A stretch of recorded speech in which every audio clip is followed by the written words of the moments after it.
Welcome to our new video series where we profile a fund manager each week. Today we're catching up with iShares, a division of BlackRock that seems to be riding high on the booming exchange-traded fund industry, which is set to quadruple to $100 billion.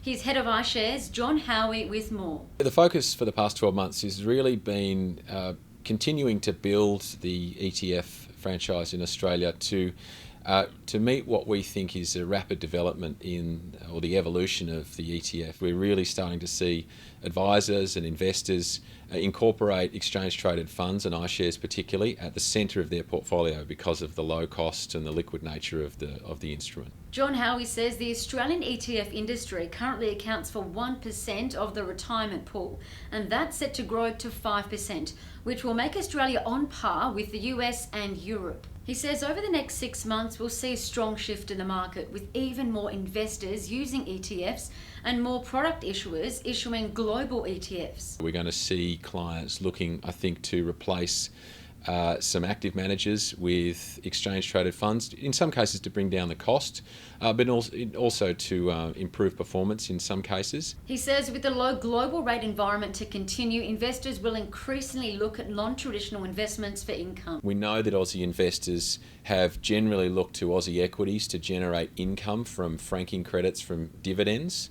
Now what we're seeing is that investors are looking to more global assets like global fixed income, global bonds, which in some cases are still paying relatively attractive yields. What that means for advisors is potentially educating clients on the benefits of fixed income in a portfolio, for example, or ways to generate income that are accessing the global set of opportunities rather than just, say, term deposits or Aussie equities, which is maybe how they were accessing income in the past. Jon says with the increasing pressure on advisors to deliver better services, fund managers were under more pressure to offer better products, and ETFs could be a big part of that solution. What we see is that actually clients are combining ETFs with other ways to invest, so with actively managed funds or with direct securities to actually create for them what is the optimal portfolio. So clients can go and buy global bonds, global equities, potentially other types of exposures, all through the ASX,